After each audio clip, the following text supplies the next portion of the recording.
अध्याय 3 जोड़ना। तो इसकी कितनी विधि देखेंगे? 3 विधि। पहली विधि शून्यान्त संख्याओं के आधार मानकर जोड़ना। दूसरा स्थानीय मान के प्रयोग से जोड़ना। तीसरा सूत्र एकाधिकीन पूर्वेण के प्रयोग से एकाधिक चिन्ह बिंदु लगाकर जोड़ना। तो सबसे पहले कौन सी दी है? शून्यान्त संख्याओं के आधार पर जोड़ना। तो देखते हैं शून्यान्त संख्याओं के आधार मानकर जोड़ना। शून्य। अब सवाल ये उठता है कि शून्यान्त संख्या क्या कहलाती है? तो जिन संख्याओं के अंत में शून्य होता है, जिन संख्याओं के अंत में शून्य होता है उन संख्याओं को हम शून्यान्त संख्या कहते हैं।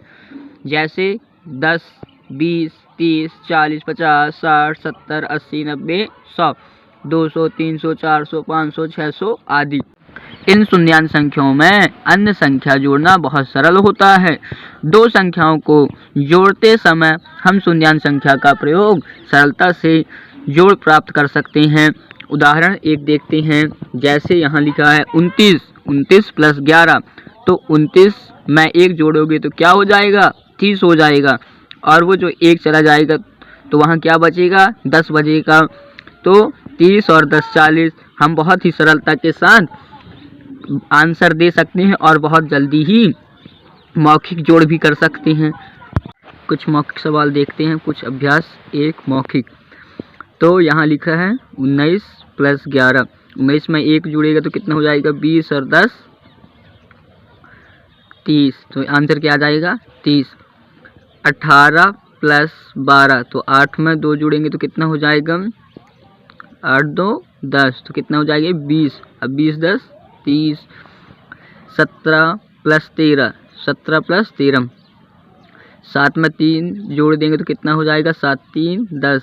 और ये 10 20 और 30। तो कितना आ जाएगा आंसर? 30। 28 प्लस 12। 8 2 10। 2 20 30 40। तो आ जाएगा आंसर 40।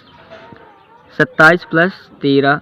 तो 7 में 3 जोड़ेंगे तो कितना हो जाएगा? 7 3 10। 20 10 30 10 40। इसका भी आंसर आ जाएगा। अब 28 प्लस 22। 28 प्लस 22। 8 2 10। 2 2 4 1 5। तो 50 हो जाएगा। 9 1 10 हुआ। 30 4 30 20 50 और 10 60। इसका आंसर यहाँ 39 प्लस 31। तो 30 और 30 हो गए 60 हो गए और ये 10। तो आ जाएगा 70। अब 37 प्लस 13। तो 3 और ये है 3। तो 30 और ये 10। तो कितना हो गया? 40। और ये कितना हो जाएगा? 7 में 3 जोड़ोगे तो 10। तो 40 50।